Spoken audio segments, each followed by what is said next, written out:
Ready for the show? I'm ready to start. 10, 9, ignition sequence start. 6, 5, 4, 3, 2, 1, 0. All engine running. Liftoff. We have a liftoff. 32 minutes past the hour. Liftoff on Apollo 11. Tower cleared.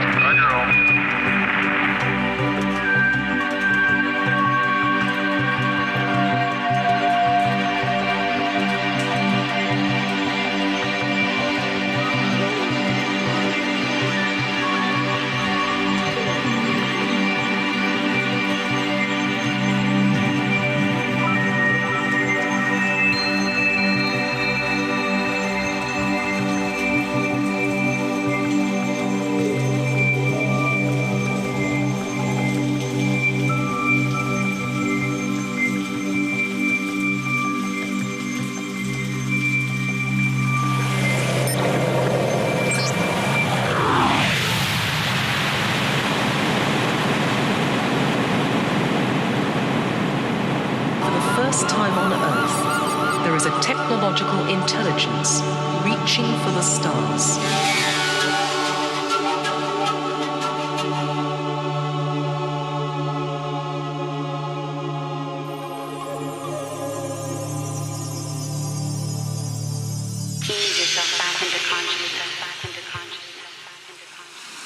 My fellow listeners, now I present to you ET First Contact Radio, starring our wonderful host, Martin Horst.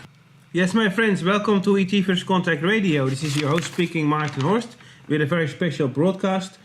Today, we are already in May of this new year, 2018. The time is flying when you're having fun, and it's going to be a very interesting day today with a very interesting interview.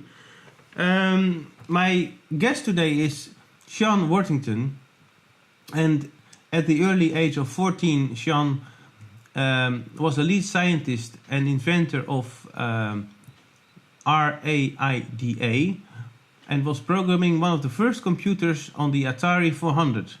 He won an international scientific contest at the age of 16, enlisted in the US Air Force at age 18, becoming an FAA aircraft and power plant mechanic.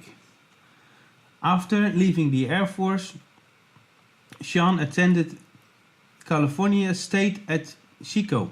I think that's California State University, graduating with a Master in Computer Information Systems Management. He taught computer science for 15 years, which during this time achieved 30 different personnel certificates. He also finished in his PhD work in computer information system and worked in his dissertation, Counterfeit Detection Systems. Sean did not publish his work, but put it into practice.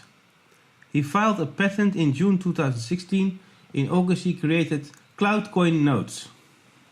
In October, he organized 25 system administrators in 20 countries to create a new indestructible cloud technology called raida, redundant array of independent detection agents, thus creating the perfect global currency. It cannot be counterfeited, double spent, mined or lost. E-currency that is 100% private, which requires no public ledgers, accounts or even encryption. It's a monetary system that is absolutely fair and ethical and requires no special software or download. So, without further ado, Sean, I welcome you heartily to the program. Welcome, my friend. Well, thank you very much for having me. Yes, I think, first of all, Sean, it's very important to have you here on the show to bring out the information about the CloudCoin. Because I understand from other cryptocurrencies that they have to be mined, and the mining itself is a very energy-consuming process, and that's also not good for the environment. And your CloudCoin is, and the cloud nodes are different from it. So how can you describe this system and the benefits of it compared to other currencies, and how you invented it and the benefits of it? Let's start by in the beginning. And the beginning of CloudCoin was the realization that monetary systems are, in fact, information systems. And basically they're databases. And so they track what value we bring to the economy so that we can get the same value out or even more. Yes. And money plays the role as data. And the way that I discovered this is by looking at the island of Yap. And I don't know if you've ever heard of the island of Yap, but it's one of the last islands to be discovered in the Pacific Ocean.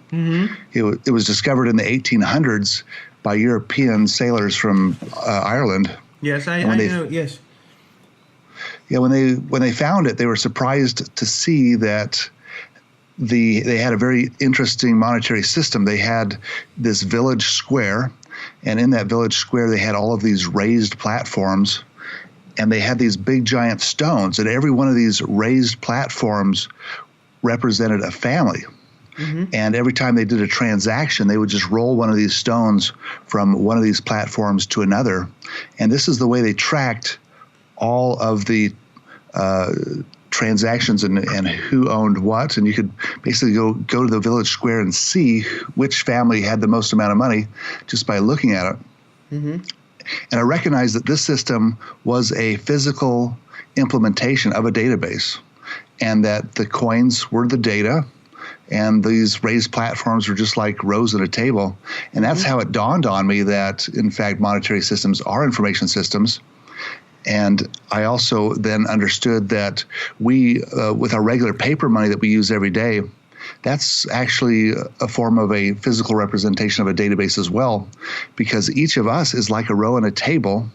And instead of having a cell with numbers in it, like most databases do, we have a pocket or a wallet, and that wallet's got these coins or these bills in it with numbers on it. And so it just is a tracking system, and it helps us to economize. When we go to the store, we take a look at money. We decide what is the most efficient thing to purchase. If we have 2 different cartons of eggs and they cost the same thing, or they are basically the same thing, they're both the same eggs, but different companies, we will choose the cheaper one. And that helps all of us to economize. It also helps us to figure out which place we should work, because we always should go to the place that pays the more. That's where we're the most valuable in the economy. And so that's where it started, because I am actually working on a dissertation in information systems, computer information systems. Yes. And I realized, all of the rules that we apply to databases and data, we can then apply to money. And the significance of that is that we can establish what is perfect money based on the science that we've already done in information systems. And I checked around and I found out that economists did not have any kind of model for what perfect money is. And also economists really didn't have a very good definition of what money is. In fact, I recognized that their definition was wrong. And I've had a good time talking about this with economists, but the definition of money that economists have been using is incorrect, and they do lack a model. And so this gives us a first normative approach. That means that we can figure out what money should be like. And I was able to create a big list, and basically there's 3 different things. We have logical integrity, we have physical integrity, and something called preferential integrity. But we'll start with physical integrity. Yes. Because with a database, you don't want to be able to turn it off. You don't want money to disappear, and you don't want you don't want data to disappear, and you don't want data to just appear somewhere. That's an anomaly. And what Bitcoin was able to do is Bitcoin was the first digital currency that was able to solve this physical integrity problem. because with any kind of digital items, how can you stop people from just counterfeiting it? They can just copy and paste it a million times. And how can you stop some government from just turning off the system and making it so that it doesn't work anymore? And, in California, we had something called e-gold. And e-gold was a effort in which all these gold owners took their gold and they put it all together in one vault, and they issued electronic currency based on that, and they did billions of dollars worth of trade. But then the state of California just came in and knocked down the doors, took all the gold, and that was the end of their monetary system. So you can't have a digital money in which the government can just shut it off. No. And Bitcoin was the first one to do this. And the way that they were able to do it is by creating a new type of data structure. And just to kind of explain this data structure is unusual. I call it a super base. So you've got a database, but I call this a super base. Yes. Because instead of it being a database in which I own, or a database in which a company or an organization owns, this is a database that belongs to all humanity. And nobody can control it, and nobody can shut it down. And there's only one other database like this, and that's called the DNS system. At least until my next invention. But the DNS system is a system in which we use every day in order to find the IP addresses of our web pages. So if I want to go to www.google.com, I type that into my browser, and then my computer goes out and asks this information system, this directory, and it comes back and gives me a number, an IP number, that my computer then can use to find that web page.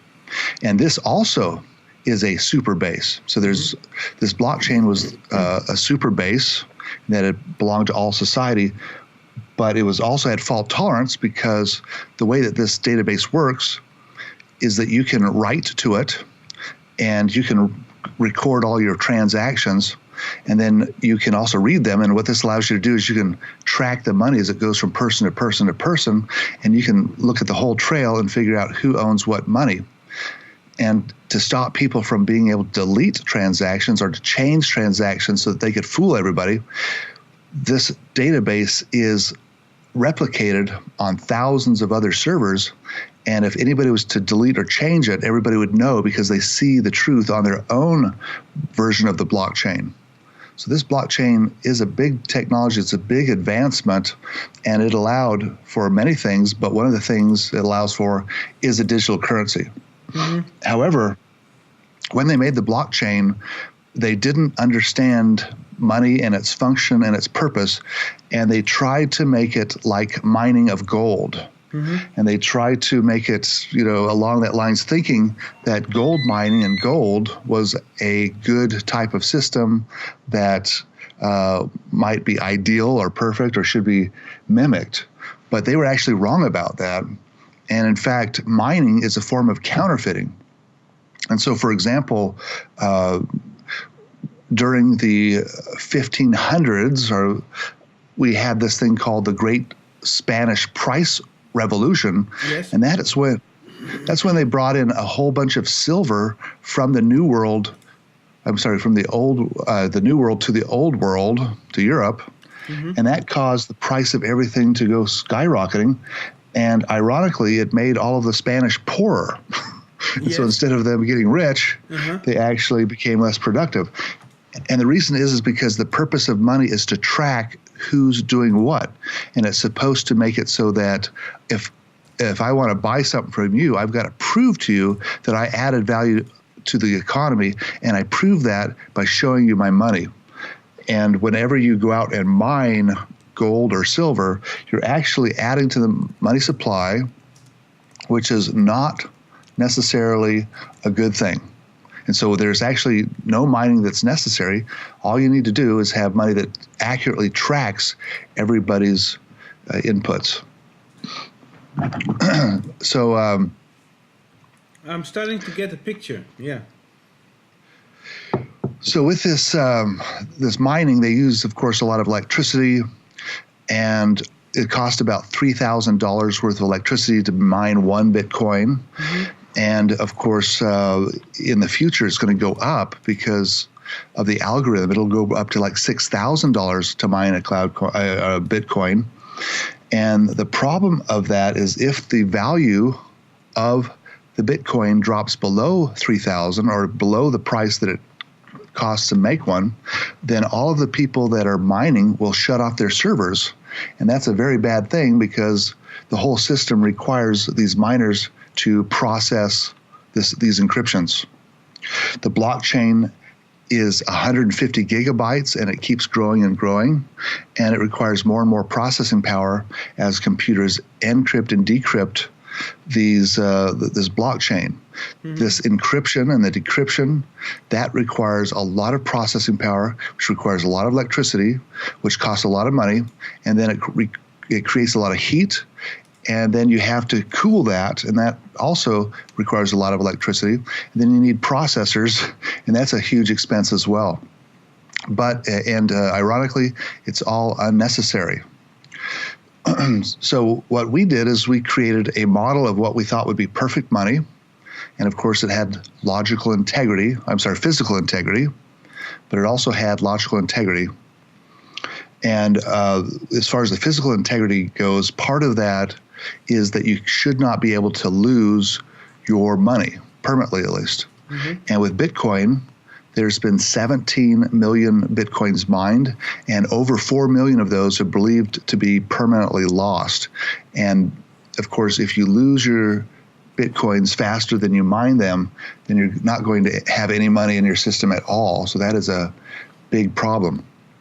But we used the DNS system as a starting place, and we created a cloud-based system that does not track all the transactions that happen, but instead just checks to see if the money is authentic or not. And so with the Bitcoin, everybody has to have a username and password. These are basically private keys and public keys that allow them to manipulate or change their place on the public ledger. They have to have an account on the public ledger. And when they want to send somebody money, that other person also has to have an account on the public ledger. But with CloudCoin, the CloudCoins themselves have accounts or authenticity information.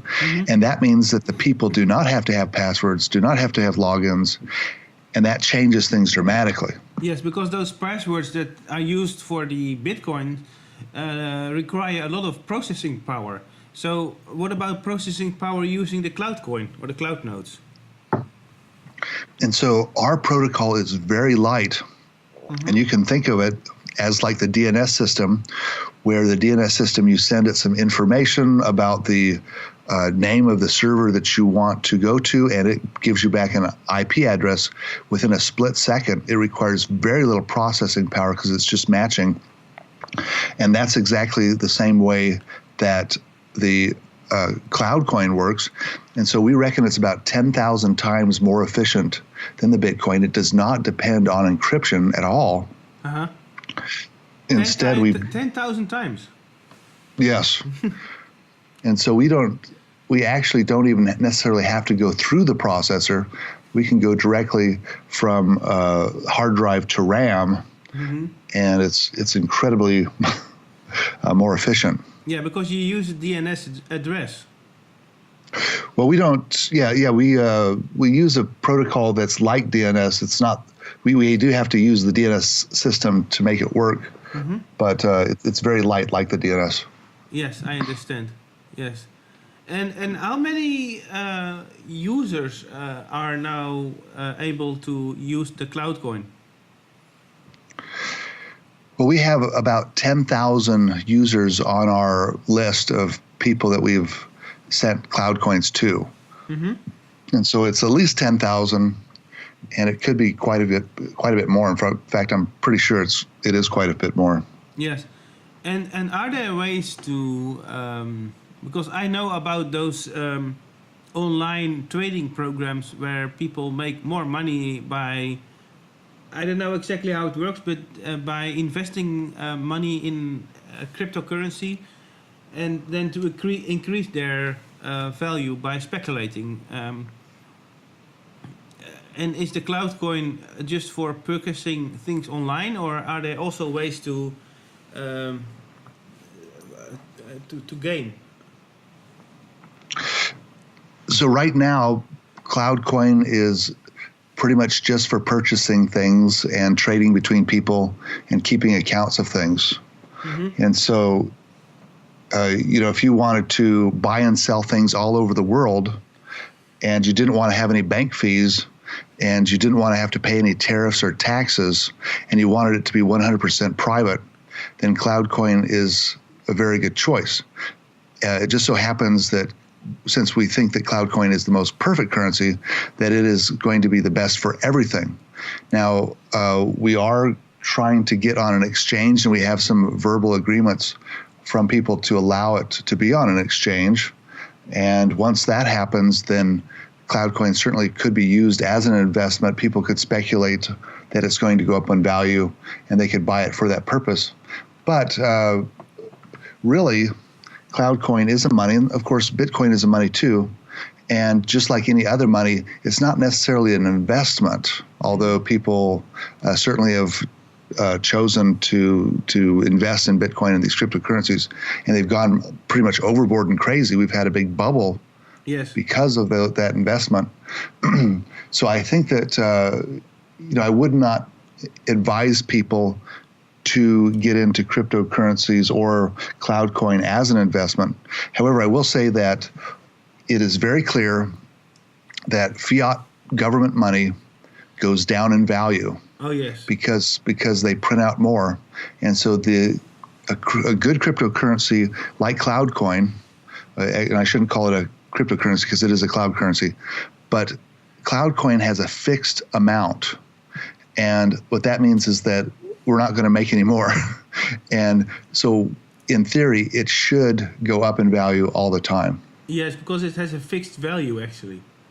That's right. Yes, and there's no speculation around it. And yes, I just happened to look today at the United States National Debt Chart. There's a real-time website that you can see the increase of the national debt from all countries, actually. And so the devaluation of the dollar and the euro, it's all the time happening, but the cloud coin is just stable. That's right. Because it's not dependent of any central bank or tax system. That's absolutely right. And so we would expect the price of everything to go down as we become more efficient, as new technologies are brought on board. It should become cheaper and cheaper to buy things, but in fact, we really don't see that at all. We see the exact opposite. Mm-hmm. I mean, in some fields, like new technology, like computers, sometimes they go down in price quite quickly, but for a lot of things, we see that the price actually going up, and that's what they call inflation. Mm-hmm. And that is,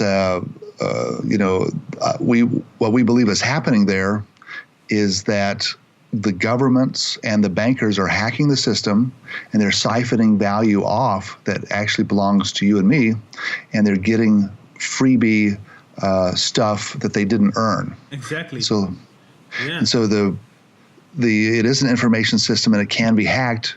And the way that they've engineered it so that it can be hacked easily is that the governments make a deal with the banks, and the deal is that the governments get to borrow all the money they want to, which is a hack, mm-hmm. and that the bankers get to then print up all the money that they want to, which is also a hack. Yeah. And really, we need to separate governments from banking and from money. Yes. I must tell you, Sean, that what you did and what you created, your baby, let's say, your creation, it's a very innovative idea and project. And, well, it's of course part of the American dream, but you must have a very bright mind. And looking back at your history, what you studied, and, at the early age of 16 that you was involved in the Atari computer, So I must congratulate you on this beautiful idea. Well, thank you. Yeah, that's environmental friendly and user friendly, because I can say that when you have to mine a currency like the Bitcoin, it's taking a lot of process power, and it's actually a waste of a lot of carbon dioxide or whatever energy is used to for the production of this mining idea. And because your CloudCoin is the only cryptocurrency that is not dependent of mining, I think the idea is just genius. Well, thank you. Yes. And as human beings, we have to economize. We have to be efficient as we can, and we tend to always evolve our systems to become more and more efficient. Blockchain was the first technology to solve this problem, and it's been a watershed development. But it's not the last, and it certainly is not the most efficient. And so we're definitely going to see new currencies like CloudCoin that are going to be much better. Yes, indeed. Yes. So what are your future plans for the CloudCoin global project? What are your future ideas or investments, or where do you want this to lead? In what direction? Well, we've got a 5-stage plan, and the first stage was just getting the raida up and working, and that actually has been up and going in production for more than a year. It's worked perfectly. It's never gone down, just as we expected it, and we don't expect it ever to go down, because a system like the DNS system, which we use every day, has not gone down since it was created in 1985. Exactly. Yeah. And that's a system that rogue governments would like to hack so that they could stop people from going to websites that speak against them.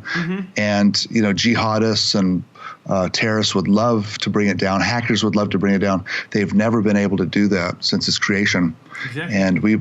And the same thing with the raida. And so that was our first goal, is just to get the raida up and going. And the second goal is peer-to-peer software, just so that I can send you CloudCoins and you can send me CloudCoins and we can trade to each other. Yeah, peer-to-peer. Yeah, that's a wonderful idea. Without the third party involved. That's right, and so that allows us to trade 100% privately. And you might have to send it by email, and you might be able to check the email, but we can also send it by USB drive. We developed in Venezuela methods of sending it via Whisper in something we call Store and Mind. So there's a lot of good achievements there, and we keep making achievements. The only thing that we don't have is we don't have an iPhone application, because Apple basically would not allow our program to go on there, so we have to actually sue them in order for them. That's curious. Yeah, that's strange. Yeah. And what about Android, Sean? Yeah, we do have an Android application, and we have had it for about a year, and we're coming up with another edition that's going to be much faster, much better here in the next couple months. Great, yeah. Okay, so continue with your 5-stage plan. So that was the first 2 stages, and so basically we're still working on 2, trying to make the client software better and better, but we've moved on to the 3rd stage, and that's liquidity. And liquidity means just being able to take CloudCoins and turn it into something else. So we want to, number 1, allow merchants to accept CloudCoins as payment on their website, and we've just created our first SDK for that. It uses PHP, and we have an SDK that uses ASPX, and we have our first major website that's going to use it. It's called xyzbuys.com, and they are going to accept CloudCoins as payment just as soon as we can get all the technology up and going, which hopefully will be very quickly. Another part of liquidity is getting CloudCoins used in video games. So CloudCoins, actually, they separate the logic from the data, and that's a big difference from the cryptocurrencies, where the logic and the data are all tied together. And because we can separate that, it means that we can actually import it into software, including video games, And we just signed a contract with go.engine.com, and they are a they're a game engine, open source game engine. And they're going to allow easy plugins of CloudCoin. And we've also made a Unity SDK, and we're working with several software companies to make it so that CloudCoin can quickly go into video games and be used in that sector. We have verbal agreements from exchanges. Once we have exchanges, that means that people can change CloudCoins into dollars or euros or whatever they want to, even gold and silver with the exchanges that we're looking at. And so that'll be a big development. And there's a lot of other projects that we're working on. Oh yes, one of the things that we can do with CloudCoin is we can embed it into digital files, and then those files then can be checked to see if they're authentic. And so we've just created, or I should say, our marketing partners have created a website called Celebrium.com, and they sell authentic memorabilia from celebrities. And that is something that just went online, and they're doing pre-sales right now. But in the next 40 days, we expect people to be able to buy these digital collectibles, which are basically just JPEG images, but you know that they're actually authentic. And we can do the same thing with video game items. So we're working on this liquidity, and we're going to be working on it for a while. And then once we get done with that, we plan on spending probably $1 million on marketing, because the fourth thing is marketing. Uh-huh. We're just going to tell everybody in the world about it once we're ready. And at that point, I think that we're really going to dominate everybody. And then we're going to the last phase is operations, just keeping things going. But we are creating a corporation called RAIDAC, and RAIDAC is it's the future of privacy. That's its slogan, the future of privacy. Yes. And the RAIDAC Corporation is going to develop all of these different uses, because digital currency is just one use of this raida technology. The raida technology is also a super base, but it allows us to get information in and out without having to log in and sign up for things. And that means that we can have amazing amounts of privacy, private Facebook, private YouTube, allows us to have stock markets so we can buy and sell things, allows us to have voting systems, and we just have this big, huge list of all the things it can do. So we're going to based on the same principle. That's right. And so interesting. Yes. So the digital currency CloudCoin was just the first use of this technology, and we're going to go and we're going to raise a bunch of money from investors, and we're trying to get a whole team of investors to come in and chip in, and we're going to create all of these privacy technologies that we think are really going to improve people's lives, really change everything, do some unbelievable things. Which is very important, because that's one of the most important issues now today, that we are living in a society where privacy on the internet is a big issue for many people. Because of the NSA and the CIA and the DIA and you know what's happening with the social networks lately with Facebook. So yes. So privacy is a big issue. Yeah, we think that we can stop the hack, and we can distribute the data so that it's not all in one place where one person can look at it or one entity can look at it. We think we can create a system that's quantum safe, because CloudCoin's quantum safe. That means that even quantum computers cannot crack it, because it doesn't depend on encryption. Instead, we're shredding the data all over and hiding it all over the world, so that even if you were to get some of the data, you couldn't put it together because it's missing some. You have to have all the addresses. Yes, for it. Yeah, because an address is a gateway, and if the hacker doesn't have the gateway, then there's no way of whatever they try to come into that gateway. Yeah, and Bitcoin has some serious security problems. It's got this private key, which if it's compromised, you lose everything. Yeah. And the problem is that since you don't want to lose it, then you want to copy it. But if you copy it, you double your attack surface and increase your chances of it getting stolen. And so you can either reduce your risk of having it lost, or you can increase your risk of having it stolen. So I should say, it's just a lose-lose situation. And so you have people that either permanently lose it or get it stolen. And our system simply does not work like that. Mm-hmm. And we also have the additional ability to add PIN numbers, and we can add biometric information. What this does is allows us to have triple factor authentication, and we can also embed secret codes within data, so that if some of it does leak out and somebody takes the data and gives it away, then we can know who it was that gave it away. So this is another big advantage. Yeah, because you can backtrack it. Yeah, we can actually see their digital fingerprints in the code. If you use biometrics. Yeah, that's right. Mm-hmm. Yes, very interesting. Yeah, I really believe that this CloudCoin has a huge potential for the future of money.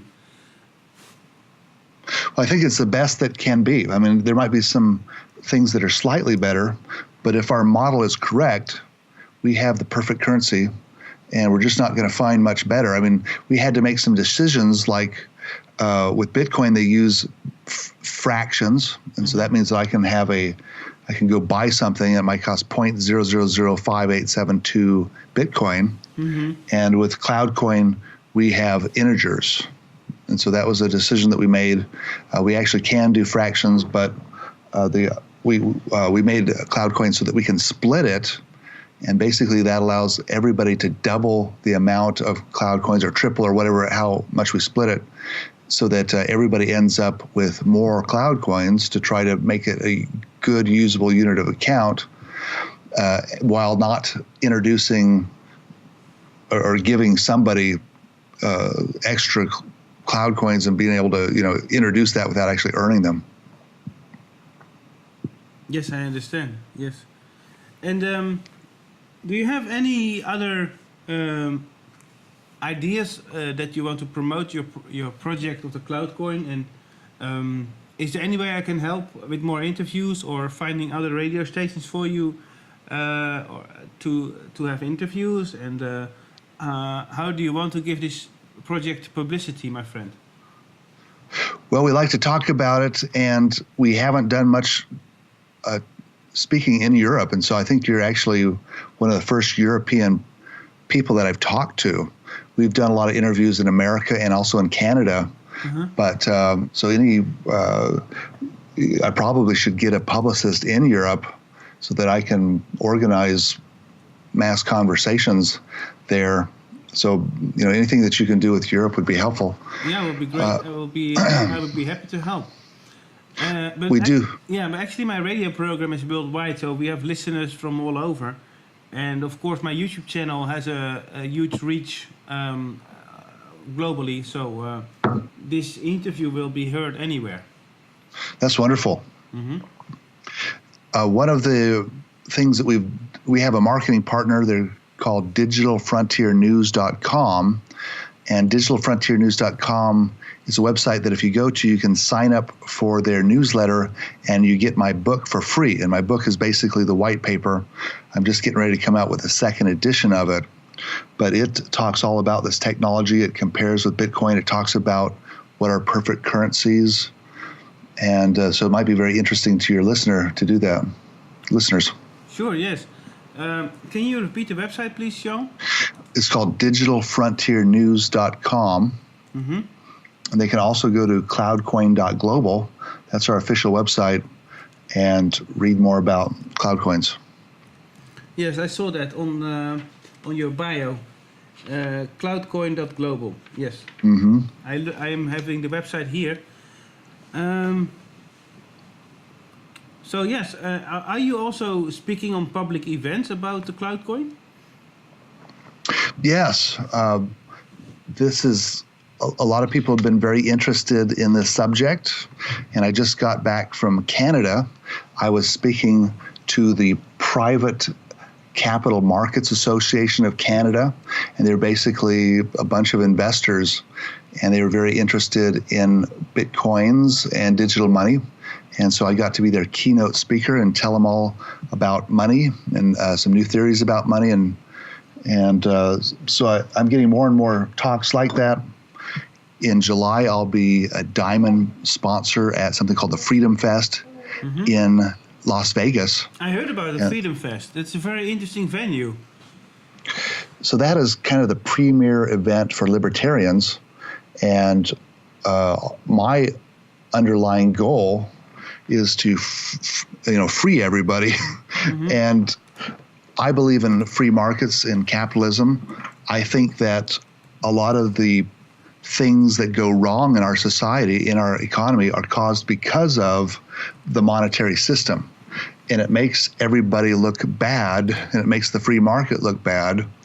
And so I think that if we can improve the monetary system, that it's just going to improve everything.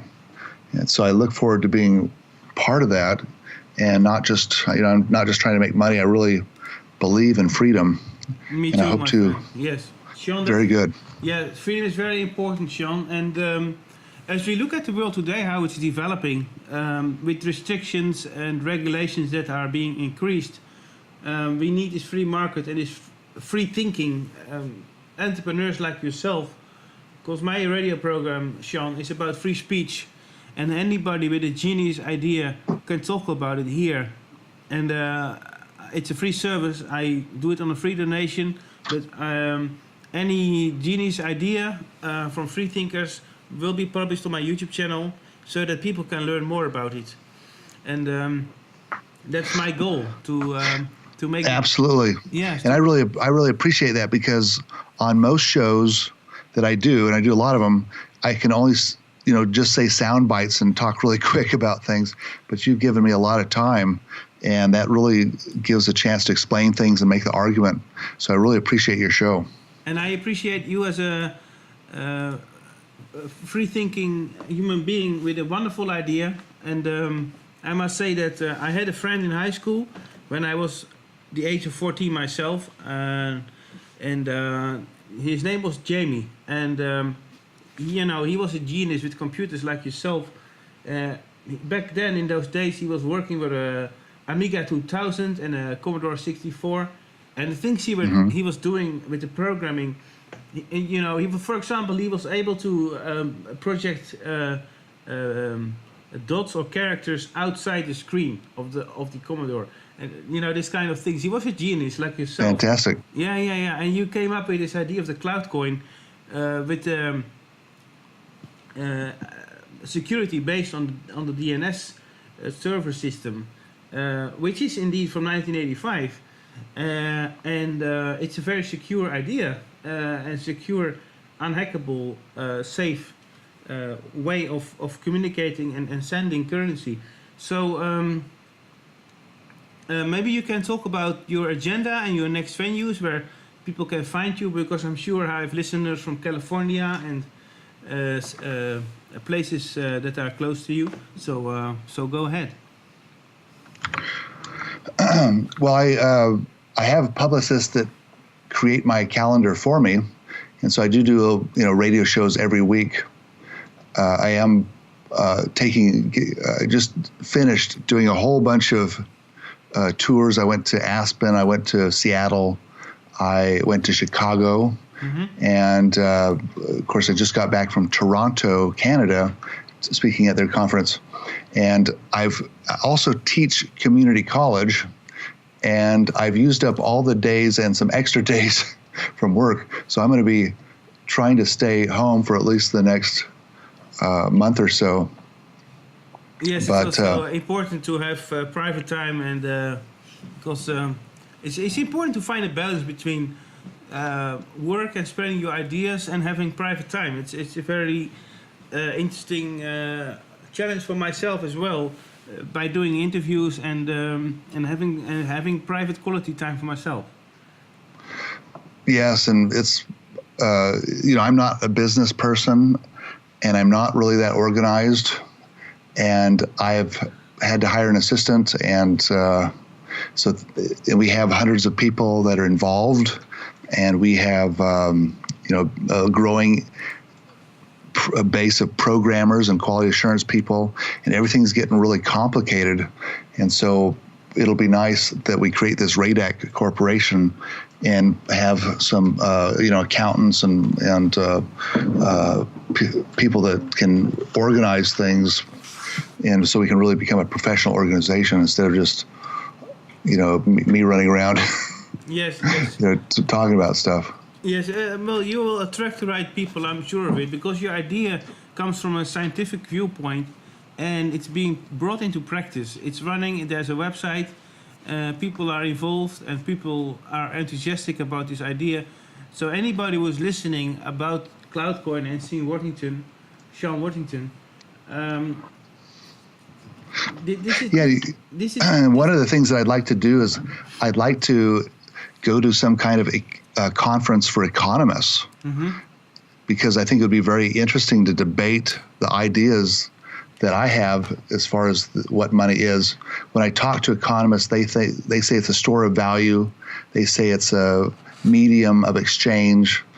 And I simply disagree with that. I don't think that value can be stored. Value is something in your mind. It's a decision that you make. It's something logical.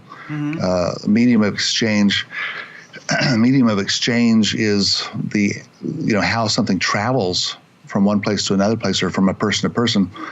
But I don't see money being a medium of exchange. I think that we have to store money on something like paper or gold coins or hard drives. But I don't see it that way. So I'd like to get in debates with economists, and I wouldn't mind also getting into some debates with the cryptocurrency people. I've stayed away from that, but I think I'm ready to start debating them as well. Yeah, that's a good idea. Maybe we can open a panel somehow with a multiple conference on Skype with other CEOs of digital currency. Yeah, that'd be wonderful. Yes. Well, Sean, are there any more important agenda items you want to share, or anything you want to let the listeners know that is important to know about the CloudCoin? Well, maybe just a couple things. If they go to our YouTube channel, they can see our virtual reality demonstrations where we're bringing money into the virtual world and then trading it within there and then taking it out.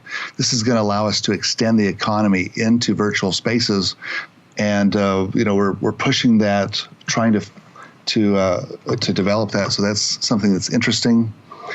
And also, we've just finished something called the Cloud Bank. The Cloud Bank is a bank that actually sits on your desktop. You can import money into it. It'll accept money and check it to see if it's counterfeited. It will then also allow you to basically withdraw. So you can deposit, withdraw. You can write checks. You can cash checks. It will do exchanges. And so we basically have a real bank that is on people's desktops. So that's another thing that's pretty interesting. Okay, later send me the link of your YouTube channel and I will embed it on the YouTube once it's published. Okay, great. Yeah. Okay, anything further, Sean? I think that'll do it. Okay. Well, you're always welcome to come back anytime on my show. And it was a privilege to have you here, sir. And I wish you all of the luck in the world with this system. And I might sign up on cloudcoin.global with an account and join the CloudCoin family in the world. Excellent. Okay, so call me anytime for further questions, what I can do in Europe. I'm glad to assist you. And my friends, this was a beautiful show with Sean Worthington, the founder of the CloudCoin. It's amazing that we are living in a world with so many brilliant minds like yourself, Sean. So thank you for being on the show. It's great to be here. Thanks for having me. Thank you, my friend, and all the luck in the world. And let's see if we can make this world a better place by contributing to the world with our brightest minds and to be inspired. Excellent. Okay. Thank you very much. Okay, bye-bye. Bye-bye. My friends, this was ET First Contact Radio with Martin Horst signing off right now. Thank you for listening. It was amazing. And I will be back next week with another other interesting guest. Thank you very much.